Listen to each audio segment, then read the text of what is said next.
உங்கள் தந்திவன் தொலைக்காட்சியில் சாணக்கிய தந்திரம் தினமும் இரவு 8 மணிக்கு காண தவறாதீர்கள்.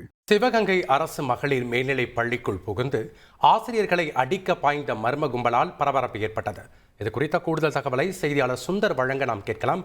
வணக்கம் சுந்தர், இந்த மர்ம கும்பல் குறித்த விசாரணையில் ஏதாவது விளக்கம் தெரியப்பட்டிருக்கா? அங்க இருக்கக்கூடிய கள தகவல்களை பதிவு பண்ணுங்க. சிவகங்கையில பாத்தீங்கன்னா சிவகங்கை அரசு மகளிர் மேல்நிலைப்பள்ளி சிவகங்கை கூட்டுவாசல் இயங்கிட்டு இருக்கு. இங்க 33 ஆசிரியர்கள் 500க்கும் மேற்பட்ட மாணவிகள் படித்து வராங்க. இந்த நிலையில பாத்தீங்கன்னா இங்க ட்ரெயினியா இருக்கிற ஒரு ஆசிரியர் அவங்க பிள்ளைங்க 2 பேரும் இங்க படிச்சுக்கிட்டு இருந்தாங்க.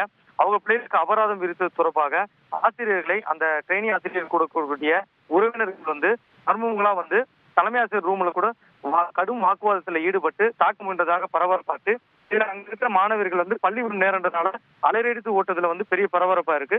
இதே போல் நேற்று ஆசிரியர் ஒருவர் பள்ளிக்குள் புகுந்து கொலை செய்த சம்பவத்தோட பரபரப்பு அடங்குவதற்கு முன் ஒரு அரசு பள்ளிக்குள் புகுந்து ஆசிரியரை மர்ம கும்பல் தாக்க முயன்ற சம்பவம் பெரும் அதிர்ச்சி ஏற்படுத்தியிருக்கு. இது குறித்து சிஓ மாணவ ஆசிரியர்கள் புகார் அளிக்க சென்றிருக்காங்க. இது குறித்து காவல்துறையிடம் இதுவரைக்கும் புகார் அளிக்கின்றத கூடுதல் தகவல். சுந்தரங்களுடைய தகவல்கள். உங்கள் தந்திவன் தொலைக்காட்சியில் சாணக்கிய தந்திரம் தினமும் இரவு 8 மணிக்கு காண தவறாதீர்கள்.